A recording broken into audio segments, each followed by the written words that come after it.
नमस्कार विद्यार्थ्यांनो, आज आपण वाणिज्य संघटन आणि व्यवस्थापन या विषयातील तिसरा चॅप्टर बघणार आहोत, उद्योजकतेचा विकास. याच्यातले काही टॉपिक्स आपण याच्या आधीच्या व्हिडिओमध्ये डिस्कस केलेले आहेत. आज आपण उद्योजकाची कार्ये हा टॉपिक नवीन घेणार आहोत. तुम्हाला स्क्रीनवर दिसत असेल, तुमच्याच पुस्तकातलं हे पेज आहे, ते आपण वाचत चालू आणि मग मी तुम्हाला समजावून सांगते. आता उद्योजकाची विविध कार्ये तुम्हाला इथे दिलेली आहेत बघा.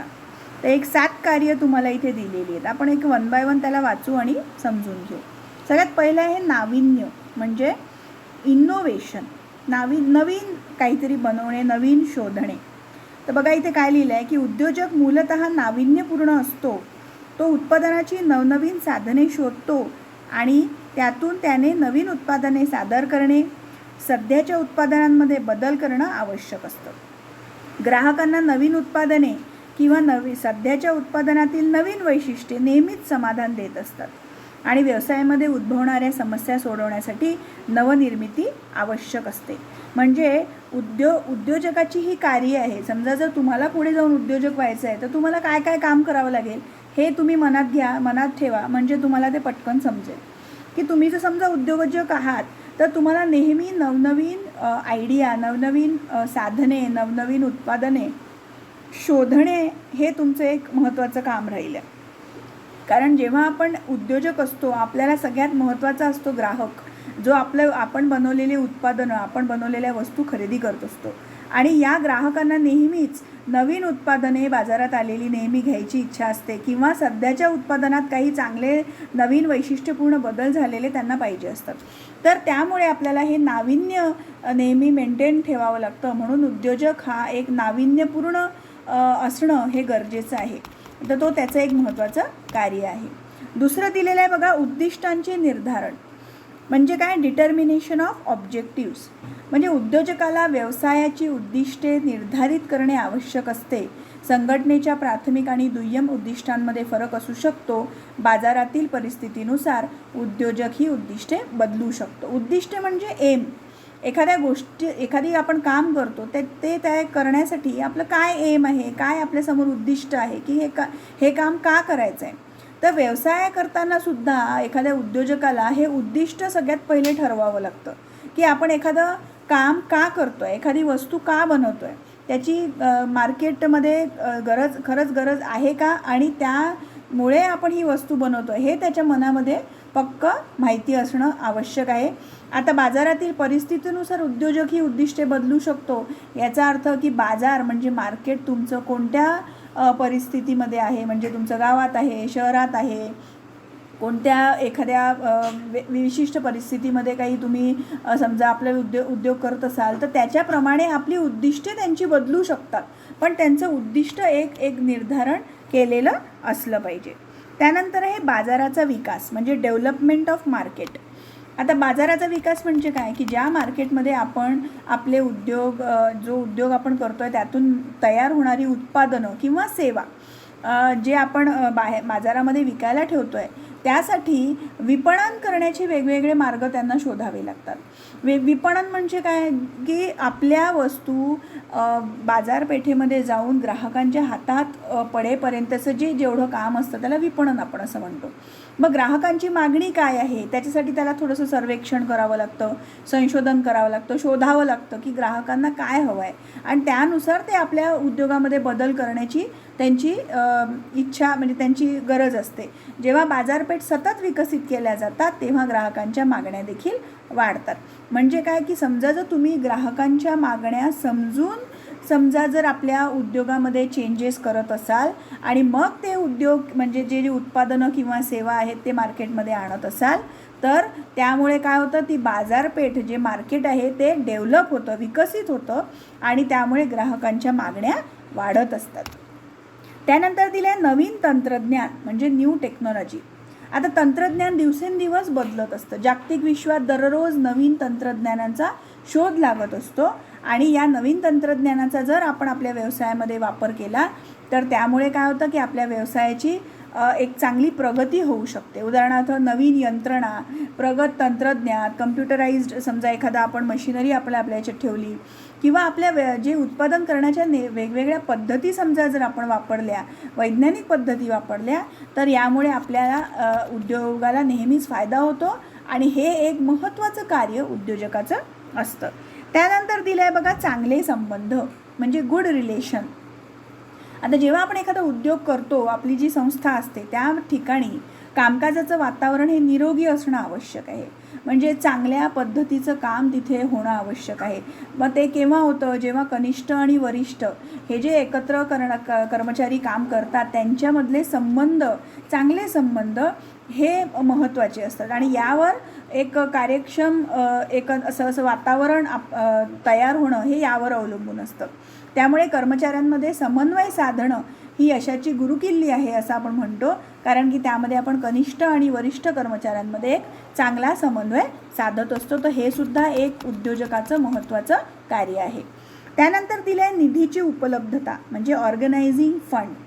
आता जेव्हा आपण उद्योग करतो आपल्याला सतत निधी म्हणजे पैसा, निधीची नेहमी उपलब्धता लागत असते. कशासाठी की आपल्याला पुरेसं भांडवल आपल्याला सतत जे लावावं लागतं आपल्या व्यवसायाला, एखादी मशिनरी खरेदी करावी लागते किंवा सतत जे आपल्याला सॅलरीज द्याव्या लागतात, पगार द्यावे लागतात, या सगळ्यांसाठी आपल्याला निधीची उपलब्धता असावी लागते. आता प्रत्येक जो आपल्या व्यवसायात पैसे गुंतवणारा जो गुंतवणूकदार आहे त्याच्याशी जर आपले चांगले आणि प्रामाणिक संबंध असले तर आपल्याला निधीची कमतरता कधीही भासू शकत नाही. त्यामुळे आपल्याला एक उद्योजकाचं हे पण एक महत्त्वाचं कार्य आहे की आपले जे गुंतवणूकदार आहेत, ज्यांनी आपल्या व्यवसायामध्ये पैसे लावले आहेत, त्यांच्याशी चांगले आणि प्रामाणिक संबंध ठेवणे आवश्यक असतं. आणि सगळ्यात शेवटचं आहे निर्णय घेणे म्हणजे टेकिंग डिसिजन्स. आता उद्योजकाला उद्योग करताना मोठे मोठे निर्णय योग्य वेळी आणि वेळेत घ्यावे लागतात, कारण की एखादा निर्णय उशिरा झाल्यावर सुद्धा उद्योगाला आपल्या काही बाधक ठरू शकतो. त्यामुळे कोणताही व्यवसाय करण्यापूर्वी उद्योजकाला नेहमी साधक आणि बाधक या दोन्ही गोष्टींचा विचार करून वेळेत आणि योग्य निर्णय घेणं हे अतिशय महत्त्वाचं आणि आवश्यक असतं. तर अशा पद्धतीने आपण बघितलं की उद्योजकाची जी कार्ये आहेत त्यामध्ये ही सगळी विविध कार्ये आपण बघितली. आता याच्या पुढचा बघा टॉपिक आहे उद्योजकतेचा विकास. आता हा सगळ्यात मेन टॉपिक आहे आपल्या याच्यातला, सगळ्यात गाभा ज्याला म्हणतो आपण आपल्या या चॅप्टरमधला, कारण या चॅप्टरचं नावच उद्योजकतेचा विकास आहे. आपण आत्ता बघितलं की उद्योजकता म्हणजे काय, उद्योजक म्हणजे काय, त्याचे गुण कोणते, वैशिष्ट्ये कोणते, त्यांची कार्ये कोणती, हे सगळं बघितलं. आता हे जे उद्योजकता हा एक गुण आहे किंवा हे एक जे कार्य आहे त्याचा विकास कसा होईल, कोणत्या पद्धतीने होईल, त्यासाठी काय काय करावं लागेल, हे सगळं आपण आता बघू. बघा त्याच्यामध्ये अर्थ दिलेला आहे की उद्योजकता हे व्यक्ती किंवा व्यक्तिसमूहाचे हेतुपूर्ण असे कार्य आहे ज्यामध्ये आर्थिक वस्तू व सेवांच्या निर्मितीतून नफा मिळवण्यास सुरुवात करणे, तो टिकवणे आणि वाढवणे यांचा समावेश होत असतो. म्हणजे एक व्यक्ती किंवा व्यक्तींचा समूह एकत्र येतात आणि एखादं काम हेतुपूर्ण पद्धतीने ते काम करत असतात.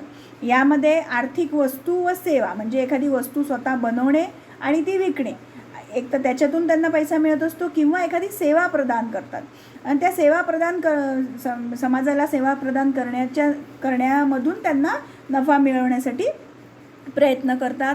आणि ह्या उद्योग कसा सुरू केला, कसा तो टिकवला आणि कसा तो वाढवला, या सगळ्यांचा समावेश या उद्योजकता या पॉईंटमध्ये येतो. त्यानंतर आहे वैशिष्ट्ये. आता वैशिष्ट्य म्हणजे कॅरेक्टरिस्टिक्स. आता कॅरेक्टरिस्टिक्स आपल्याला काही दिलेली आहेत खाली बघा, की एक तर उद्योजक, आपण ते वाचून घेऊया की उद्योजकता ही एक नवीन व्यवसाय स्थापन करण्याची प्रक्रिया आहे आणि ही एक अशी प्रक्रिया आहे जिथे एखादी व्यक्ती बाजारपेठेतून पर्याय शोधून आणि उत्पादन स्रोत एकत्र करून व्यवसाय संधी निर्माण करण्याचा निर्णय घेत असते. म्हणजे उद्योजकता ही एक प्रक्रिया आहे, एक कार्य आहे ज्यामध्ये एखादी व्यक्ती बाजारपेठेतून शोधते की आपण कोणत्या प्रकारचा व्यवसाय करू शकतो, याचा पर्याय शोधते. म्हणजे काय आपण बनवू ज्याने आपल्याला सगळ्यात जास्त उत्पादन आपलं विकल्या गेलं पाहिजे आणि आपल्याला नफा झाला पाहिजे, आणि त्यासाठी सगळ्या स्रोत म्हणजे सगळे सोर्सेस एकत्र करून व्यवसाय संधी निर्माण करण्याचा ती प्रयत्न करत असते. आता त्यामधलं पहिलं बघूया आपण नाविन्यपूर्ण म्हणजे इनोव्हेशन. आता नाविन्यपूर्ण म्हणजे नवीन. आत्ता जे आपण जसा पॉईंट बघितला उद्योजकाचे कार्य, यामध्ये बघितला की उद्योजकतांमध्ये नवनिर्मिती म्हणजे विविध घटकांची नवनिर्मिती म्हणजे नाविन्यता, आणि यात नवीन उत्पादने, तंत्रज्ञानाची नवीन पद्धत, कच्च्या मालाचे नवीन स्रोत, विशिष्ट उत्पादनासाठी नवीन बाजारपेठ निर्माण करणे, या सगळ्या नवीन गोष्टी ज्या आपण आपल्या व्यवसायामध्ये ज्याचा अंतर्भाव करत असतो, या सगळ्याला मिळून आपण एक नाविन्यपूर्ण असं आपण म्हणू शकतो. तर उद्योजकता यामध्ये आपण हा पॉईंट आपण घेऊ शकतो की उद्योजकता ही एक नाविन्यपूर्ण यासाठी गोष्ट आहे की या सगळ्या नवनवीन कल्पनांचा आपण याच्यामध्ये समावेश करत असतो. ग्राहकांना संतुष्ट करण्यासाठी आणि वस्तूंचे उत्पादन करण्यासाठी उद्योजकांना हे संशोधन आणि विकास कार्य करावे लागत असते असं त्यांनी म्हटलेलं आहे.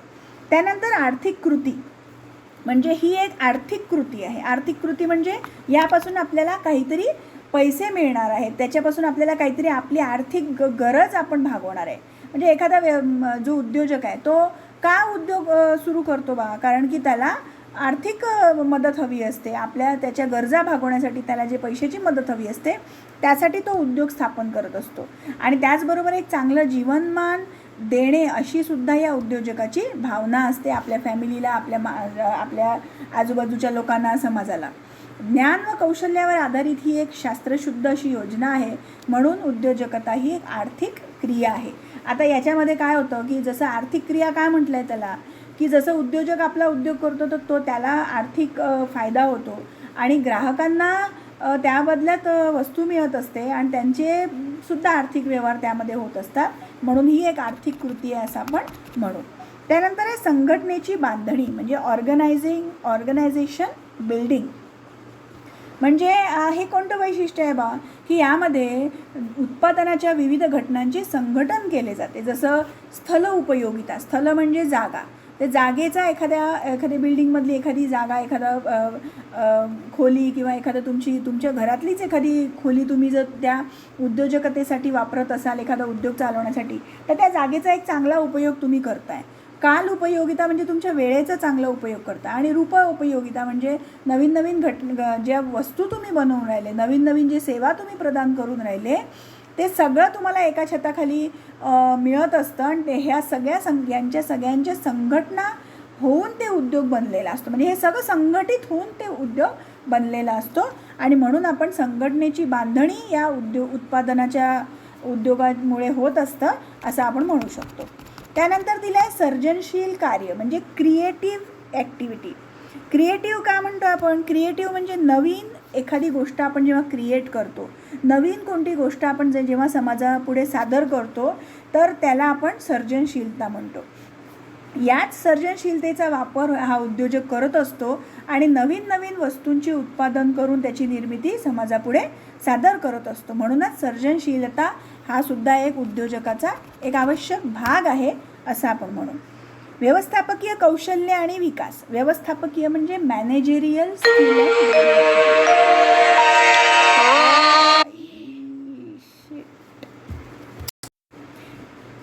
व्यवस्थापकीय कौशल्य आणि विकास. आता यामध्ये मॅनेजरियल स्किल अँड डेव्हलपमेंट आपण त्याला म्हणू. म्हणजे काय की ज्या व्यक्तीला यशस्वी उद्योजक व्हायचे असेल त्यात फक्त नफ्यापेक्षा काहीतरी नवीन करण्याची आवड असली पाहिजे. म्हणजे मला नुसतं उद्योग करायचा आहे आणि मला उद्योजक व्हायचं आहे हे नुसतं इच्छा आहे बा माझी, यापेक्षा आणि मला नफा कमवायचा आहे, मला त्यापासून आर्थिक मदत हवी आहे, हे करण्यापेक्षा आपण काहीतरी महत्त्वाचं एखादी उत्पादन करू शकतो, एखादी नवीन गोष्ट आपण बनवू शकतो किंवा सेवा आपण समाजाला प्रदान करू शकतो. ही जर आवड त्याच्यामध्ये असेल तर तो नेहमी एक यशस्वी उद्योजक होऊ शकतो. यासाठी काय महत्त्वाचं आहे की एक तर नेतृत्व त्याला करता आलं पाहिजे आणि दुसरं व्यवस्थापकीय कौशल्य म्हणजे त्या सगळ्याची व्यवस्था सांभाळण्याचं त्याच्यामध्ये कौशल्य असलं पाहिजे. कारण एखादा उद्योग आपण जेव्हा करतो तेव्हा आपल्याला तिथे व्यवस्थापकीय कौशल्य असणं आपल्यामध्ये एक सर्वात महत्त्वाचा पैलू आपण मानू शकतो. त्यानंतर दिलं आहे कौशल्यपूर्ण व्यवस्थापन. त्याच संबंधित थोडासा तो पॉईंट आहे की कोणत्याही उद्योजकतेचे यश हे संघटनेच्या व्यवस्थापनावर अवलंबून असतं आणि व्यावसायिक व्यवस्थापन आणि कुशल व्यवस्थापक यामुळे उद्योजकतेचे कार्य यशस्वी होते. तुम्ही परीक्षेत या दोघांना एकच पॉईंट म्हणून लिहू शकता. त्यानंतर आहे जोखीम पत्करणे. हा पण एक महत्त्वाचा पॉईंट आहे. Risk bearing. आता जेव्हा आपण एखादा उद्योग करत असतो आपल्याला तिथे अनिश्चितता म्हणजे आपल्याला पुढे काय होणार आहे, काय आपल्या व्यवसायाशी संबंधित काय आपल्या आजूबाजूच्या पर्यावरणात बदल होणार आहे हे आपल्याला माहिती नसतं. त्याच्यामुळे ती जोखीम आपल्याला नेहमी हँडल करावी लागते आणि आपल्याला त्याला फेस करावं लागतं. तर रिस्क बिअरिंग म्हणजे जोखीम आपल्याला पत्करता आली पाहिजे आणि त्याच्यातून मार्ग काढता आला पाहिजे. ज्याचा विमा काढला जात नाही आणि तो मोजताही येत नाही अशी ही जोखीम असते, कारण की त्याला नाव असतं अनिश्चितता.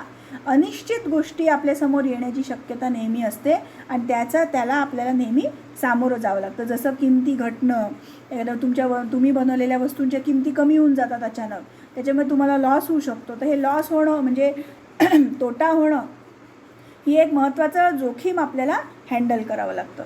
आणि त्यानंतर आहे रिक्त भरण कार्य म्हणजे गॅप फिलिंग फंक्शन. आता याचा अर्थ काय की जसं आता त्यांनी लिहिलं आहे की उद्योजकतेचे सर्वात महत्त्वाचे वैशिष्ट्य म्हणजे रिक्त भरण कार्य किंवा उणीवा कमी करणे होय. उत्पादन कार्याच्या ज्ञानात ज्या उणीवा असतात त्या दूर करण्याचे कार्य हे उद्योजक करत असतो. म्हणजे काय, उत्पादन कार्य करताना आपल्याला एखाद्या गोष्टी नसतात माहिती की हे करताना आपण एखादी अपव्यय खर्च टाळू शकलो असतो, पण ते आपल्याला माहिती नसतं तेव्हा की आपण हे असं करायला पाहिजे होतं. तर या सगळ्याचा सतत अभ्यास करून ह्या उणीवा सतत कमी करणे हे या उद्योजकतेचं एक वैशिष्ट्य आहे. अशा रीतीने आपण काय बघितलं, उद्योजकतेचा विकास कसा करायचा, त्यासाठी त्याची वैशिष्ट्ये काय आहे, त्याची कॅरेक्टरिस्टिक्स काय आहेत ते आपण बघितलं. आता यानंतरचा पॉईंट आहे उद्योजकतेचा विकासाची प्रक्रिया म्हणजे प्रोसेस ऑफ एंटरप्रिनरशिप डेव्हलपमेंट. काय काय प्रक्रिया आहे बघा, त्याच्यात 2 दिलेल्या आहेत तुम्हाला. पहिला आहे प्रशिक्षण आणि दुसरा आहे उद्योजकतेच्या विकासाचा कार्यक्रम, म्हणजे त्याला आपण एंटरप्रेनरशिप डेव्हलपमेंट प्रोग्राम म्हणजे EDP असं म्हणतो, आणि प्रशिक्षण म्हणजे ट्रेनिंग. तर आपण आता पहिलं बघूया प्रशिक्षण म्हणजे काय, ट्रेनिंग. आता पारंपरिक विचारसरणीनुसार उत्पादक हा जन्मावा लागतो, तो तयार करता येत नाही असं त्या जुन्या काळी म्हटलं जायचं. म्हणजे काय की तुम्ही स्वतःहून एक उद्योजक म्हणूनच जन्माला आले असले पाहिजे. म्हणजे की तुमचे वडील उद्योजक आहे किंवा त्यांचे वडील उद्योजक आहेत तर तुम्ही आपोआप एक उद्योजक बनून जाता. असा एक पारंपरिक जुना विचारांशी संबंधित ह्या गोष्टी आहेत. पण आजकालच्या आधुनिक जगामध्ये काय होतं की उद्योजक हे जन्माला यावे लागत नाही, तर शिक्षणाने आणि प्रशिक्षणाने ते तयार केले जातात. म्हणजे काय की उद्योजक जर तुम्हाला व्हायचं आहे तर त्यासंबंधीचं शिक्षणही आजकाल अवेलेबल आहे आणि त्यासंबंधीचं प्रशिक्षण जर तुम्ही चांगलं घेतलं तर तुम्हाला एक चांगला उद्योजक म्हणून बनण्याची तुमच्यामध्ये जी कॅपॅसिटी आहे किंवा जे गुण आहेत ते तुम्ही डेव्हलप करू शकता. त्यासाठी सगळ्यात महत्त्वाचं शिक्षण तर कोणी घेऊन घेतं, पण त्यासाठी जे प्रशिक्षण आहे ते तुम्हाला घेणं आवश्यक असतं. आता यामध्ये प्रशिक्षणामुळे काय होतं की एक तर उद्योजकाची दूरदृष्टी उंचावते. प्रशिक्षण म्हणजे ट्रेनिंग जे देतात, तर ट्रेनिंग तुम्ही जेव्हा घेता तेव्हा तुम्हाला उद्योगातील आणि उद्योगाच्या बाहेरील अनुभवाची, तिथले अदलबदल काय होतात, चेंजेस काय होतात, तिथे कोणती सुयोग्य संधी तुम्हाला मिळू शकते, या सगळ्यांचं ते तुम्हाला प्रशिक्षण देतात. आणि त्यामुळे नवीन उद्योजकाला लागणारी कौशल्ये या प्रशिक्षणात शिकवली गेल्यामुळे त्या उद्योजक हा एक यशस्वी उद्योजक म्हणून बाहेर पडू शकतो. उत्पादनाच्या प्रक्रियेत कमीत कमी मोडतोड, खराब माल, टाकाऊ वस्तू कमी करण्यासाठीचं सुद्धा प्रशिक्षण आपल्याला त्या कार्यामध्ये मिळत असतं. आणि त्यामुळे काय होतं की संपूर्ण एकंदर आपल्या उद्योगाची कार्यक्षमता वाढण्यासाठी आपल्याला मदत होत असते. ज्यामध्ये आपण वेगवेगळ्या जे मार्ग आहेत त्याचा उपयोग करू शकतो. जसं चर्चासत्र आहे, बैठक, सभा, सामूहिक सूचना, वैयक्तिक सूचना, प्रात्यक्षिक पद्धत म्हणजे स्वतः करून तुम्ही बघा, स्वतः तुम्हाला एखादा उद्योग हँडल करायला देतील काही दिवस ते, किंवा व्याख्यान म्हणजे लेक्चर पद्धती ज्याला म्हणतो आपण. या इतर अशा बरेच प्रशिक्षणाच्या पद्धती आहेत. ह्या प्रशिक्षण घेतल्यामुळे तुम्ही एक चांगला यशस्वी उद्योजक म्हणून तयार होऊ शकता.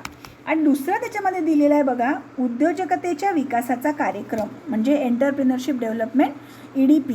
आता हे यामध्ये जसं बघा तुम्हाला स्क्रीनवर दिसत असेल, आता यामध्ये बघा 1970 साली गुजरात इंडस्ट्रियल इन्व्हेस्टमेंट कॉर्पोरेशनने उद्योजकता विकास कार्यक्रमाचे प्रायोजकत्व स्वीकारले आणि आंध्र प्रदेशमधील काकीनाडा जिल्ह्यामध्ये मॅकले लँड्स यांनी घेतलेल्या प्रयोगावर हे EDP आधारित आहे. म्हणजे हे जे प्रोग्राम त्यांनी अरेंज केले, हे प्रोग्राम म्हणजे काय आहे, प्रशिक्षणाचेच प्रोग्राम आहेत. यामध्ये विविध प्रशिक्षण तुम्हाला दिलं जातं, ज्यामध्ये तुम्हाला उद्योजकता तुम्ही स्वतःमध्ये डेव्हलप करू शकता. तर यामध्ये आता हा जसं आता वरच्या पॅरेग्राफमध्ये दिलं आहे की उद्योजकता विकासाचा कार्यक्रम ही एक अशी योजना आहे ज्याद्वारे उद्योजकातील सुप्त गुण शोधले जातात आणि नवीन उद्योग सुरू करण्यासाठी त्याला प्रेरणा मिळते. त्यासाठी त्याला प्रशिक्षण आणि नवीन उपक्रम सुरू करण्यासाठी इतर बाबींचे त्याला मार्गदर्शन मिळत असते. त्यामधील काही पायऱ्या दिलेल्या आहेत बघा, की पायाभूत सुविधांची व्यवस्था, संभाव्य उद्योजकाची निवड, उद्योगांतील ओळख, वास्तविक प्रशिक्षण कार्यक्रम, प्रशिक्षण कर्मचाऱ्यांची निवड, प्रशिक्षण पद्धतीची निवड आणि वास्तविक प्रशिक्षण आणि देखरेख आणि पाठपुरवठा. ह्या सगळ्या स्टेप्सवरून जाता जाता तुम्हाला त्या प्रशिक्षण दिलं जातं आणि त्यामधून तुम्ही एक या EDP जो प्रोग्राम आहे त्यामधील तुम्ही हिस्सा बनता आणि नवीन उद्योजक त्यामधून शोधले जातात. यामधील पुढचं आहे बघा, उद्योजकता विकास कार्यक्रमाची उद्दिष्टे म्हणजे ऑब्जेक्टिव्स. आता का हे उद्योजकता विकास कार्यक्रम का अरेंज केलेले आहे जे आपण बघितलं EDPवरती, तर त्याचे जे वैशिष्ट्य आहेत ते बघा तुम्हाला 5 इथे दिलेले आहेत. की देशात उद्योजकतेच्या वाढीस उत्तेजन देणे, म्हणजे उद्योग मुलांनी केला पाहिजे, तरुण मुलांनी उद्योजकता आपल्या हातात घेतली पाहिजे. नेहमी आपण कुठेतरी आपल्याला नोकरी मिळाली पाहिजे याचा विचार न करता स्वतःचा उद्योग जर तुम्ही सुरू करू शकले तर ते आपल्या देशाच्या वाढीसाठी खूप चांगलं आहे. म्हणून उद्योजकता विकास कार्यक्रम घेतला जातो. त्यानंतर उपलब्ध साधनांचा योग्य वापर. आपल्या आजूबाजूला इतकी साधनं असतात, म्हणजे मशिनरीज अवेलेबल आहे किंवा जागा आहे किंवा पैसा कोणी लावायला तयार असतं, या सगळ्यांचा वापर ह्या उद्योजकता विकास कार्यक्रमामध्ये तुम्हाला शिकवला जातो की या सगळ्यांचा वापर कसा करावा जेणेकरून तुम्हाला एक चांगला उद्योजक म्हणून ते लोक बनवू शकले पाहिजे.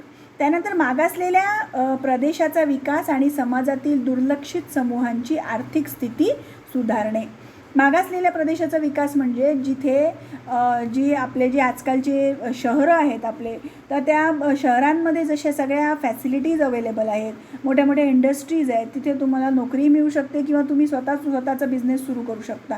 पण एखादा दुर्गम भाग आहे जिथे तुम्ही पोहोचू नाही शकत, जिथे रस्ते नाही बनलेले, जिथे ट्रेन्स नाही चालू, अशा जागा जसं पहाडी एरिया आहे किंवा एकदम दुर्लक्षित एखादा समूह आहे समाजातील, यांची आर्थिक स्थिती सुधारण्यासाठी सुद्धा जर त्यांना आपण उद्योजकता विकास कार्यक्रमाचा हिस्सा बनवलं तर त्यांचीसुद्धा आर्थिक स्थिती सुधारू शकते. आणि त्यानंतर आहे रोजगारांच्या संधी उपलब्ध करून देणे. आता एखादा उद्योजक जर एखादा व्यक्ती जरी त्याच्यातला उद्योजक बनला तरी त्याच्या हाताखाली काम करणारे जे क्लर्क आहेत, त्याचे पूर्ण प्रशिक्षण घेणारे जे पूर्ण कर्मचारी आहेत, त्या सगळ्यांना रोजगाराच्या संधी हा एकटा उद्योजक उपलब्ध करून देऊ शकतो. त्यामुळे त्यासाठी सुद्धा हे उद्योजकता विकास कार्यक्रम राबवणं आवश्यक आहे. आणि त्यानंतर आहे लहान आणि मध्यम स्वरूपाच्या उद्योगांचा पाया भक्कम करणे.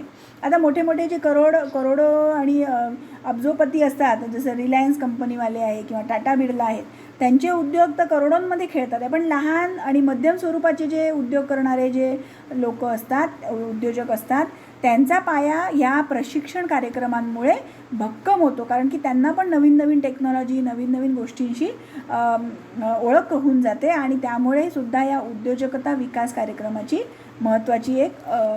महत्त्वाचा ठरतो हा. त्यानंतर आपण पुढे बघूया उद्योजकता विकासातील नवीन प्रवाह.